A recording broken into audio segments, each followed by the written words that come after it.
Philosophy को लेकर जो मोटी मोटी समझ हमारे दिमाग में रहती है वो तो मेटाफिजिक्स है।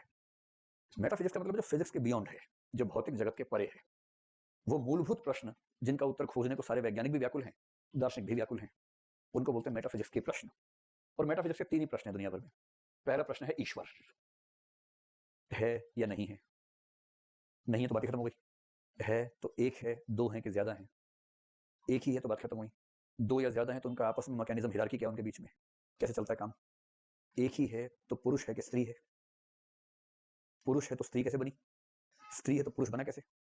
क्योंकि कारण से कार्य पृथक हो नहीं सकता है। कार्य की संभावना कारण में तो होनी चाहिए ना, ऐसे कैसे बन जाएगा। तो चलो कोई बात नहीं, जो भी है। अगर एक है तो दिखता है कि नहीं दिखता है, यानी पर्सनल है कि इम्पर्सनल है, सगुण है कि निर्गुण है, और उसमें कौन कौन से गुण हैं, सर्वशक्तिमान है कि फलाना है कि ढिकाना है, सर्वव्याप्त है, आदि आदि आदि। बड़े मुश्किल सवाल हैं ये सब। सवाल इतने हंसी मजाक वाले नहीं कि कुछ भी कहे काम चला लेंगे। धर्म और ईश्वर को मानने वाले ना लहूलुहान हो जाते हैं, प्रश्नों का जवाब दे नहीं पाते दार्शनिकों के। इतने मुश्किल सवाल पूछते हैं उनसे। इन सारे प्रश्नों को मिला के बोलते हैं कि एक ब्रांच मेटाफिजिक्स की है जिसका नाम है ईश्वर मीमांसा या थियोलॉजी। तो ईश्वर के बारे में कोई भी सवाल आएगा तो किसके बारे में चल रहा है, मेटाफिजिक्स में चल रहा है। दूसरा सवाल है आत्मा, जिसको लेकर आप ठीक ठाक परेशान रहते होंगे। आत्मा है या नहीं है, तो ये सवाल है। आत्मा होती है हमारे अंदर पता नहीं होती है कि नहीं होती है। होती है? देखिए, महसूस किया है, अनुभव किया है इन्होंने। तो आपने अनुभव किया होगा कि आपके अंदर आत्मा है। और फिर कहते हैं कि भाई जिंदा आदमी और मरे आदमी में अंतर किस चीज का है, आखिर क्या निकल गया उसमें से। लोग कहते हैं आत्मा निकल गई है। ये सब गोल मटोल बातें हैं, इनका कोई सार नहीं है इन सब बातों में। सोच रहा है, हजारों सालों से मनुष्य सोचता है, राय बनाता है। कुछ दार्शनिक साबित करते हैं कि आत्मा है, कुछ उनके में साबित करते हैं कि आत्मा नाम की कोई चीज है ही नहीं, हो ही नहीं सकती है। और दोनों का तर्क सुनकर लगता है कि दोनों ठीक बोल रहे हैं, कुछ भरोसा नहीं जमता है। तो आत्मा है या नहीं आपके पाठ्यक्रम में ज्यादा नहीं आएगा, पर अंतरात्मा आई आपके पाठ्यक्रम में। तो अंतरात्मा तो आएगी जो बताएगी सिमरन तो चली जा। लेकिन आत्मा एक एंटिटी के रूप में, एक वस्तु के रूप में आपके पाठ्यक्रम का हिस्सा नहीं है, क्योंकि मेटाफिजिक्स का मामला है। और तीसरा है जगत यानी संसार। ये दुनिया कैसे बनी, क्यों बनी, किसने बनाई, दुनिया बनाने वाले क्या तेरे मन में समाई, काहे को दुनिया बनाई। इस काहे को का जवाब दुनिया के एक भी फिलोसफर के पास नहीं है। गप्पे हैं बहुत सारी, जवाब नहीं है। दर्शन ऊंचे स्तर की गप है। खतरनाक बौद्धिक शब्दावली में की गई गप का नाम है मेटाफिजिक्स। मैं दर्शन का विद्यार्थी हूँ, मैंने कई साल दर्शन पढ़ाया भी है, मैं ऐसे नहीं बोल रहा हूँ, होशो हवास में बोल रहा हूँ। एक बार आप मुझसे झगड़ा कर सकते हैं क्लास के बाद। दर्शन क्या है, बहुत ऊंचे बौद्धिक स्तर पे की गई गप, उसका नाम है दर्शन, विशेष रूप से मेटाफिजिक्स। ठीक है, ये सब मेटाफिजिक्स हो गया। ज्ञान मीमांसा और गहरी बात है। इसका मतलब है कि जो ज्ञान हम प्राप्त करते हैं वो ज्ञान अपने आप में प्रामाणिक है या नहीं, पहले ये तो देख लें। जैसे अगर आप साइंस पढ़ेंगे, साइंस में पढ़ेगा तो मेथोडोलॉजी बात होती है, रिसर्च मेथोडोलॉजी क्या होगी, फिर रिसर्च करेंगे। तो दर्शन में ये ब्रांच जो बताती है कि ज्ञान प्राप्त करने का सही तरीका क्या है, प्रामाणिक हो, अप्रामाणिक ना हो जाए, ज्ञान की विधि ठीक होनी चाहिए, ज्ञान की प्रामाणिकता ठीक होनी चाहिए। इन सब प्रश्नों को मिलाकर बोलते हैं ज्ञान मीमांसा। यूं समझें कि ये बोर्ड सफेद है या नहीं है, बताइए मुझे साफ साफ। अरे यार आप तो घबरा ही गए। मैं कोई मदारी छोड़ना हूँ कि आप लोग घबरा रहे हैं कि मैं काला कर दूंगा इसको, बताइए है कि नहीं। बोर्ड सफेद है, इसमें क्या दिक्कत है, बोर्ड सफेद है। लेकिन दार्शनिक इतनी मोटी बात को भी समझता नहीं है। वो कहते हैं ना, इस पर भी शक किया जा सकता है। कुछ दार्शनिक, एक पायरो नाम का हुआ, वो बोलता था कि दुनिया में हर बात पर शक किया जा सकता है, इसलिए जब भी कोई कुछ पूछे उत्तर देते हुए शायद लगा के बोलो। कोई आपसे पूछे आपका नाम क्या, बोले शायद संजीव है ऐसे बोलना चाहिए। तो कुछ लोग कहते हैं कि उसने कहा कि दुनिया की हर बात पर संदेह किया जा सकता है, तो भाई इस पर भी तो किया जा सकता है, इस पर क्यों नहीं किया।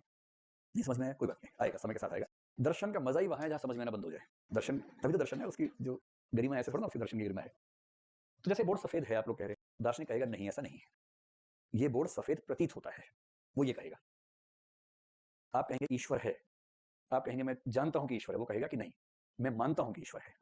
जानता हूं और मानता हूं में बहुत बड़ा अंतर हो जाता है, वो इस लेवल पे आगे बात करेगा। जैसे ये बोर्ड सफेद है, ये दावा दुनिया में कोई कर ही नहीं सकता, और कर रहा है तो वो अपनी ज्ञान की सीमाओं का अतिक्रमण करके कर रहा है। तो ये एक वस्तु है, प्रकाश की किरण यहां से टकरा के हमारी आंख में आई, हमारी आंख को इनपुट मिला, उस इनपुट को हमारी बुद्धि ने जज किया, और बुद्धि ने निष्कर्ष दिया कि ये व्हाइट कुछ भौतिक वस्तु है। यही प्रोसेस है ना, बहुत फास्ट है, नहीं पता लगते स्टेजेस पर, प्रोसेस यही है। अब इसमें 2-3 खतरे हो सकते हैं। हो सकता है कि प्रकाश की किरण जो यहां से कंटेंट लेकर गई, वो जरूरी नहीं है कि एग्जैक्टली वैसा ही लेके जाए जैसा उसको यहां से मिला था। डिस्टोर्शन उसमें आ सकती है कहीं ना कहीं, हमें क्या पता। आंखों ने जो इनपुट लिया, उसमें आंखों की भी भूमिका है, रिसीवर की तो भूमिका होती है ना। डिस्टोर्शन का दूसरा स्तर हो सकता है हमारी आंखों का कोई दोष। फिर आंखों ने जो इनपुट लिया, वो इनपुट दिमाग को भेजा, उस प्रोसेस में भी कुछ चेंज हो सकता है, डिस्टोर्शन हो सकते हैं। और किसी किसी का दिमाग भी खराब हो सकता है कि इनपुट कुछ हो रहा था, निष्कर्ष कुछ और ही निकल रहा है। सावन के अंधे को हरा हरा क्यों दिखता है, डिस्टोर्शन दिमाग में भी तो हो सकती हैं। इसका मतलब अगर मैं ये मान लूं कि इन चारों स्तरों पर जीरो डिस्टोर्शंस हैं, तो मैं कहूंगा बोर्ड सफेद है। लेकिन मैं जानता हूं कि यदि किसी को जॉन्डिस हो तो उसको बोर्ड हल्का सा पीला दिख रहा होगा, और यदि किसी क्लासरूम में 500 में से 490 को जॉन्डिस हो और लोकतंत्र के आधार पर फैसला हो तो बोर्ड पीला माना जाएगा, वहां सफेद नहीं माना जाएगा। आप समझ पा रहे हैं? और आप ये भी जानते हैं, मैंने कहीं पढ़ा है कि एनिमल्स को कलर्स नजर नहीं आते हैं, और यदि एनिमल्स को कलर्स नजर नहीं आते हैं, आप कहेंगे देखो मेरा हरा स्वेटर, एनिमल कह रहे हरा क्या है, काला है, तो आप कह रहे हैं हरा है तो मैं दिख नहीं रहा, फिर तुम्हें नहीं दिख रहा, काला है, कैसे तय होगी कौन सही दिख रहा है? कुल मिला के ये समझने कि दार्शनिक ऐसी दार्शनिक नहीं बन जाता है, जब वो उल जुलूल प्रश्नों पर ज्यादा सोचता है तब बनता है दार्शनिक। और इस तरह के प्रश्न मैंने बहुत हल्का सा आपको हिंट दिया है, इन प्रश्नों में उन्होंने पूरा जीवन गुजारा है अपना, इस तरह के प्रश्नों में ये केवल एक हल्का सा हिंट दिया है कि वो लोग कहां से शुरू करते हैं कार्यक्रम अपना। उसको बोलते हैं ज्ञान मीमांसा। दर्शन के लोग मानते हैं कि ज्ञान मीमांसा और तत्व मीमांसा से होते हुए जो अंतिम ब्रांच है वो है नीति मीमांसा, अंग्रेजी में एथिक्स है। और इसका मतलब इसमें दो चीजें होती हैं, एक ये कि हमारे जीवन का उद्देश्य क्या है, और दूसरा जो भी उद्देश्य है उसकी प्राप्ति के साधन क्या है। इन दो प्रश्नों के उत्तरों के समुच्चय को बोलते हैं एथिक्स या नीति मीमांसा। नैतिकता का क्या मतलब है? तो एक जीवन का उद्देश्य तय हो जाए कि हम क्यों पैदा हुए हैं, क्या करना चाहिए, और दूसरा जो करना है उसका तरीका क्या है। जैसे भारत में कुल 9 दर्शन हुए, 9 में से केवल एक को छोड़ दीजिए, चार्वाक नाम उसका है, बाकी सब कहते हैं कि जीवन का उद्देश्य है मोक्ष प्राप्त करना। नाम बदल देते ताकि लगे कि यूनिक हमने कुछ बोला है। कोई बोलता है मोक्ष, कोई कहता है मुक्ति, कोई बोलता है निर्वाण, कोई बोलता है कैवल्य, कोई बोलता है निश्रेयस, है एक ही बात, मोक्ष। तो जीवन का उद्देश्य क्या है? मोक्ष प्राप्त करना है। उसका साधन क्या है, तरीका क्या है? तो उसके लिए इंद्रियों पर संयम होना चाहिए, मन पर संयम होना चाहिए, योग करो, जो अष्टांग योग है, यम नियम आसन प्राणायाम प्रत्याहार धारणा ध्यान समाधि, एक और रास्ता है। कुछ लोग कहते हैं ज्ञान मार्ग पे चलो, श्रवण मनन निधिध्यासन करो। कुछ कहते हैं भक्ति मार्ग पे चलो, खुद को भगवान के हवाले कर दो, कुछ मत सोचो, राम नाम जपते रहो, कृष्ण नाम जपते रहो, दिन भर चिमटा हाथ में रखो, बजाते रहो बजाते रहो, और एक दिन चिमटे की आवाज से खुश होकर भगवान आपको मोक्ष दे देगा। ये भिन्न भिन्न तरीके हैं मोक्ष प्राप्त करने के। तो अगर मैं आपसे ये कहूं कि एथिक्स शब्द का एक अर्थ वो है जो फिलोसफी की दुनिया में है, और फिलोसफी की दुनिया में सिंपल सा मतलब है कि वह विषय, दर्शन शास्त्र की वह शाखा जो मनुष्य या समाज को दो प्रश्नों का उत्तर दे, पहला मनुष्य के जीवन का उद्देश्य क्या है, और दूसरा उस उद्देश्य की प्राप्ति करने के साधन क्या है। इस ब्रांच ऑफ स्टडी को बोलते हैं एथिक्स। अब कई लोग ये मान के चलते हैं कि एथिक्स का पेपर इस ब्रांच के बारे में, जबकि एक सफेद झूठ है। यूपीएससी जिस माइंडसेट की संस्था है वो इसके बारे में तो पाठ्यक्रम नहीं बनाएगी आपका। इस मीनिंग से आप ज्यादा से ज्यादा एक टॉपिक पढ़ सकते हैं, वो है टॉपिक नंबर 5। तो जब हम पढ़ेंगे टॉपिक नंबर 5 तब मैं एथिक्स का ये मतलब लेके चलूंगा, क्योंकि वो टॉपिक फिलोसफी का ही है। उसमें क्या पूछा गया, भारत और विश्व के दार्शनिकों और विचारकों का इस संबंध में क्या योगदान है। तो हम डिस्कस करेंगे सुकरात ने क्या कहा, या उसके पहले एक बहुत प्रसिद्ध संप्रदाय हुआ था, प्रोटैगोरस एक नाम का व्यक्ति था, सोफिस्ट संप्रदाय था, उन्होंने नैतिकता पर क्या बातें कही, सुकरात ने, प्लेटो ने, अरस्तु ने, फिर बेंथम ने क्या कहा, मिल ने क्या कहा, हीगल ने क्या कहा, कांट ने क्या कहा, और आधुनिक काल में आएंगे तो कार्ल मार्क्स ने क्या कहा, सिगमंड फ्रॉइड ने क्या कहा, अस्तित्ववाद ने क्या कहा, ये जो फेमिनिज्म है उसका एथिक्स क्या है, या जो अंबेडकरिज्म है उसका एथिक्स क्या है, वो सब पढ़ेंगे। क्योंकि टॉपिक नंबर 5 में डिमांड ही ये है कि आप दर्शन के पर्सपेक्टिव से एथिक्स बताएं। लेकिन इस पूरे पाठ्यक्रम के बाकी टॉपिक्स में, स्पेशली टॉपिक नंबर 1 में जो एथिक्स से सेंस निकलती है वो ये नहीं है। एथिक्स एक और चीज भी तो है, और इस सेंस में एथिक्स नीति मीमांसा ना होकर के मैं ये कहूंगा कि इसका मतलब होगा नैतिक व्यवस्था, जो हमारे समाज को एक बेहतर समाज बनाने का प्रयास करती है। Moral order, ethical system. क्या मैं कुछ समझा पा रहा हूं? मैं आपसे ये कह रहा हूं कि एथिक्स शब्द के दो मतलब हो सकते हैं। दुर्भाग्य ये है कि अधिकांश लोग किताबों में भी, किताब लिखने वाले भी या तो ये मीनिंग लेके चल रहे हैं, समाजशास्त्र वाले ये लेके चल रहे हैं, फिलोसफी वाले वो लेके चल रहे हैं, जबकि यूपीएससी का सिलेबस इन दोनों को साथ लेके चलना चाह रहा है। टॉपिक नंबर 5 में फिलोसफी वाला मीनिंग लेके चलेंगे, टॉपिक नंबर 1 में समाजशास्त्र वाला मतलब लेके चलेंगे, जिसका मतलब होता है नैतिक व्यवस्था, एथिकल ऑर्डर, एथिकल सिस्टम। यहां तक बात समझ में आ गई? अब अगर कोई मुझसे पूछे कि इस मीनिंग में एथिक्स क्या है, तो मैं आपको एक कंसेप्ट समझाता हूं थोड़ा सा, फिर उससे हम बात को आगे बढ़ाते हैं। आप लोग ज्यादा बोर तो नहीं हो गए कि छुट्टी कर दें? मैं जब जब ऐसा सवाल पूछूं तो ध्यान रखना कि आपके जवाब से फर्क पड़ेगा नहीं। वैसे मैं करूंगा वही जो मुझे करना है, लेकिन इससे लोकतंत्र का एहसास बना रहता है। सरकार बीच बीच में ऐसा भाव बनाती है कि लगे लोगों को कि इनसे पूछे काम हो रहा है, लेकिन होता वही है जो मोदी चाहते हैं, कुछ और होता नहीं है देश में। ठीक है, देखिए समाज खुद एक व्यवस्था है, सोसाइटी इज ए सिस्टम। हर समाज में व्यवस्थाएं काम करती हैं, उससे ही समाज चलता है। समाज जो कि खुद एक व्यवस्था है, उसको चलाने के लिए कई उपव्यवस्थाएं काम करती हैं। उनमें से एक उपव्यवस्था का नाम है सामाजिक नियंत्रण या सोशल कंट्रोल कह लीजिए उसको। इसका मतलब है कि समाज के लोग समाज की मूलभूत बातों को स्वीकार करें। देखिए अभी ये समझना थोड़ा सा मुश्किल हमें लगेगा, एक विचारक का जिक्र बाद में आने वाला है, उसका नाम है थॉमस हॉब्स। जब इसको पढ़ेंगे तो आपको समझ में आएगा कि व्यवस्था क्या चीज होती है। जैसे एग्जांपल के तौर पर, आप इतने सारे लोग बैठे हुए हैं, आप में से किसी के मन में ये शक है कि पीछे वाला नहीं चाकू ना मार दे? ऐसा शक तो नहीं है किसी को? पीछे देखिए मत, ऐसा कुछ नहीं होने वाला, चिंता ना करें। मैं तो कह रहा हूं कि कई चीजों को हम फॉर ग्रांटेड लेके चलते हैं, जबकि वो कितनी महान वस्तुएं हैं। जैसे 500 लोग बैठे होकर कहीं, ये खतरा तो हो ही सकता है कि किसी एक का दिमाग ठीक ना हो, नया नया मोहब्बत में लुटा पिटाया है, मान लीजिए गुस्से में है, और उसको लग रहा है कि दुनिया ही झूठी है, और उसके मन में आ रहा है कि दुनिया को मैं खत्म कर देता हूं। क्या पता कोई बम लेके आ जाए, दिवाली वाला ही सही, लेकिन दिवाली वाले से भगदड़ तो बची जाएगी अगर जोर से बच गया तो। या कोई सोचे कि अच्छा किसी ने मेरे साथ किया तो मैं किसी और के साथ करूंगा, और कुछ नहीं, कुछ कैंची मैची लेके आ जाए या सुई लेके आ जाए, बड़ी सी की सुई घोंप दो किसी को कम से कम, और कुछ नहीं तो। अब आप सोच के देखिए कि आप 2 ढाई घंटे से आराम से बैठ के पढ़ रहे हैं और आपके मन में इतना भी संशय नहीं है कि आपके आसपास पीछे बैठा व्यक्ति ऐसा कर सकता है। ये जो सौभाग्य है ना, इसको बोलते हैं व्यवस्था। आपको भरोसा है एक सिस्टम चल रहा है, उस सिस्टम के तहत सब लोग वही करेंगे जो करने योग्य है।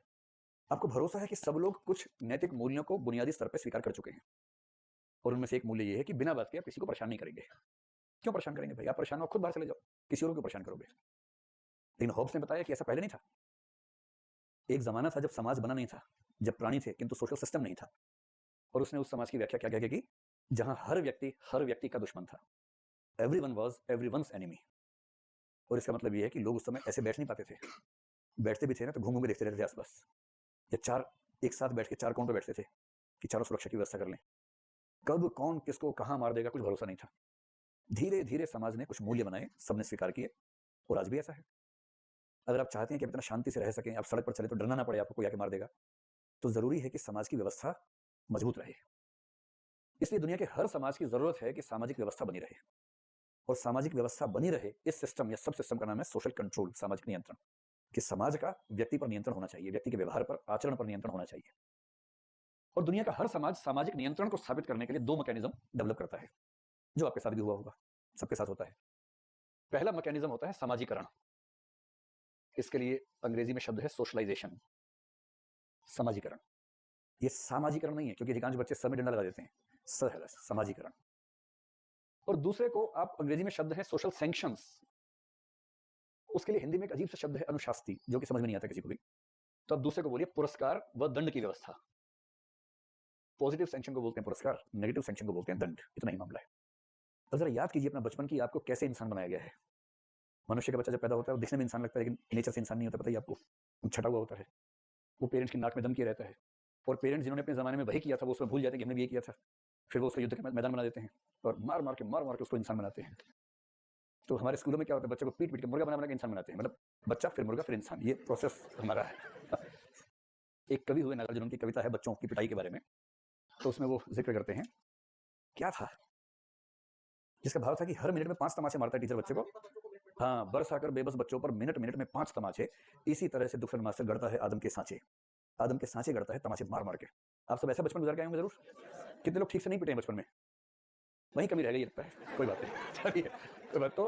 तो देखिए, जो व्यक्ति समाज में आता है, देखिए इसको यूं समझे, जैसे कल्पना कीजिए कि एक बच्चा नया नया पैदा हुआ है, अभी हुआ ही है बस, उसकी उम्र अभी 3 मिनट की है, ठीक है। उस बच्चे के बारे में 4 शब्दों का इस्तेमाल कर रहा हूं, आप मुझे बताएं कि वो इनमें से क्या है। पहला शब्द है कि वो सोशल है। सोशल हिंदी में क्या शब्द आएगा? सामाजिक है। दूसरा है कि वो अनसोशल है, इसको असामाजिक कह लेते हैं। तीसरा है कि वो एंटी सोशल है, समाज विरोधी कह लीजिए, ऐसे लोग भी पाए ही जाते हैं, समाज विरोधी। चौथा बात बताऊंगा, पहले इनमें से बताओ कि वो इनमें से क्या है। वो सामाजिक है, बहुत मिलनसार घुलनशील, ऐसा आपको लग रहा है कुछ? अभी तो 3 मिनट का ही क्या समाज, उसको तो पता ही नहीं समाज क्या होता है।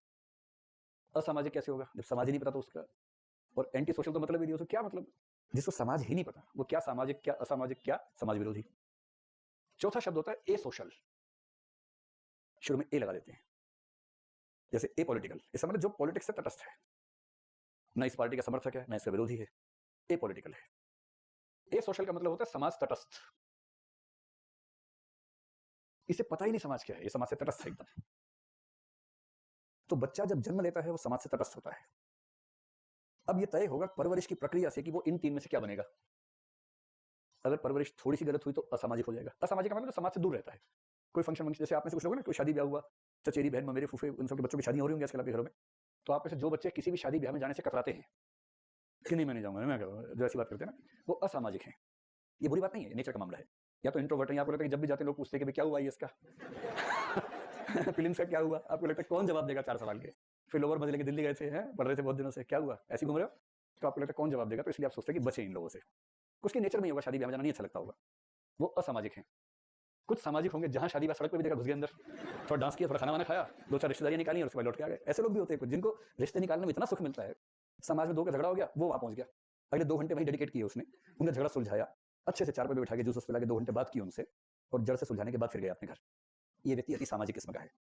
कुछ समाज विरोधी होते हैं, कि लोग अगर आपस में खुश हैं तो वही बम फोड़ देते हैं कि मेरे होते हुए कोई खुश कैसे है। जैसे वैलेंटाइन डे पे कुछ लोग लाठी लेके निकल जाते हैं कि हम अकेले घूम रहे हैं और तुम साथ में घूम रहे हो तो उनको लाठी मारने लग जाते हैं। तो वो एंटी सोशल एलिमेंट्स, मतलब मेरी भाषा में तो एंटी सोशल एलिमेंट्स है, बाकी हो सकता है किसी की भाषा में वही समाज सुधारक लोग हों। वो अपने डंडे को बोलते हैं समाज सुधारक यंत्र कि इसी से सतयुग की स्थापना होगी। लेकिन जो बच्चा है वो तो इनमें से कुछ भी नहीं है ना, समाज तटस्थ है।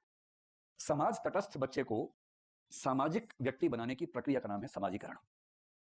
एक वाक्य में सिंपल सा मतलब है, जो बच्चा समाज को जानता ही नहीं उस बच्चे को सामाजिक व्यक्ति में तब्दील करना है, सोशल बनाना है उसको। तो उस बच्चे को सोशल बनाने का पूरा प्रोसेस सोशलाइजेशन, समाजीकरण, समाज से उसको जोड़ने की प्रक्रिया। समाजीकरण का सिंपल सा मतलब है उसको वैल्यू सिस्टम सिखाना। कौन सिखाता है वैल्यू सिस्टम? सबसे पहले उसकी माँ होती है, उसके बाद देखें तो पूरी फैमिली मान लीजिए, मुख्य भूमिका तो माता की ज्यादा रहती है क्योंकि बच्चा माँ के पास ही ज्यादा रहता है शुरू में। फिर उसका आस पड़ोस जो है नेबरहुड हो सकती है, क्योंकि जैसे बच्चा थोड़ा सा बड़ा होता है, 1.5 साल का, आसपास के अपने साइज के बच्चों को ढूंढ लेता है, उनसे उसकी दोस्ती होने लगती है, ज्ञान का आदान प्रदान वहीं होता है पहले उसके बाद जब वो 2.5-3 साल का, बड़े शहर में 2 साल में भेज देते हैं स्कूल, उसको प्ले स्कूल में, फिर वो बच्चा स्कूल जाता है। असली उसके ज्ञान चक्षु यहाँ खुलने शुरू होते हैं, क्योंकि हर क्लास में एक बच्चा ऐसा छटा हुआ आता है जिसके पास ज्ञान बहुत सारा होता है, वो सारे बच्चों में ज्ञान फैला देता है। कई पेरेंट्स सोचते हैं कि हम अपने बच्चे को ऐसा बनाएंगे कोई गलत बात इसके पास पहुंचेगी नहीं, पर क्या करें, स्कूल गया, एक बच्चा आ गया क्लास में और वो एक आई जाता है हर क्लास में, कहाँ तक बचाएंगे। फिर स्कूल के अलावा फिल्में देखता है, बाजार में जाता है तो फिल्म है, टीवी है, कभी मार्केट चला गया, सड़क पर गया, रिक्शा वाले से बात कर रहा था, इतने में 2 लोग आपस में एक दूसरे को सुंदर सुंदर आभूषणों से बातचीत कर रहे थे। उस बच्चे ने सुना कि कुछ रोचक शब्द हैं जो उसको पता नहीं थे। अब पेरेंट्स परेशान है, कहाँ से सीख के आ गया? अरे बच्चा जब सड़क में निकलेगा, आसपास तो लोग बात कर ही रहे हैं, कैसे नहीं सुनेगा? इस पूरे प्रोसेस को, जिस प्रोसेस से बच्चा समाज का सामान्य हिस्सा बन जाता है, इस प्रोसेस का नाम है समाजीकरण। सबसे बड़ी भूमिका परिवार, स्कूल और कॉलेज की भी होती है, लेकिन स्कूल का शुरुआती हिस्सा उससे पूरा हो जाता है। अधिकांश लोग तो इस प्रोसेस से सुधर जाते हैं। फिर कुछ लोगों के लिए दूसरा सिस्टम काम करता है, पुरस्कार दो और दंड दो। पुरस्कार का मतलब जो ठीक से बिहेव करे उसको थोड़ा और प्रमोट करो, सम्मान करो, ताकि बाकी लोग भी उससे प्रभावित होकर सीखें। जैसे कोई बच्चा अगर होमवर्क ठीक से करता है स्कूल में, उसकी इतनी तारीफ होती है, ये बच्चा बच्चा ऑफ द डे, बच्चा ऑफ द वीक, उसको बुला बुला के चॉकलेट, टॉफी उसके हाथ के स्टार बनाए जाते हैं ताकि बाकी बच्चे जलें और वो भी होमवर्क करना शुरू कर दें। पुरस्कार दरअसल उसको नहीं दिया जा रहा जिसको दिया जा रहा है, पुरस्कार उसको देके बाकी को जलाया जा रहा है ताकि बाकी भी उसके जैसा बनने का प्रयास करें और सारे बच्चे गोलू हो जाएं। बेसिक पर्पज ये है। और जो इन सब चक्करों में नहीं पड़ते हैं, खूब सिखा दिया नहीं सीख रहे, पुरस्कार बाकियों को दिया, उन्हें पुरस्कार भी भाड़ में जा, ले जा पुरस्कार। उनका पीछे खास ग्रुप काम कर रहा है जिनको इन सब चीज़ों में रुचि है ही नहीं। उन छटे हुए प्राणियों के लिए क्या व्यवस्था है? दंड की व्यवस्था है। तो अभी का सार सिर्फ इतना है कि सामाजिक नियंत्रण के 2 उपाय हैं, समाजीकरण और पुरस्कार व दंड की व्यवस्था। अब इसकी आगे कल पढ़ेंगे क्योंकि आप जाना शुरू कर चुके हैं। ठीक है, जाइए।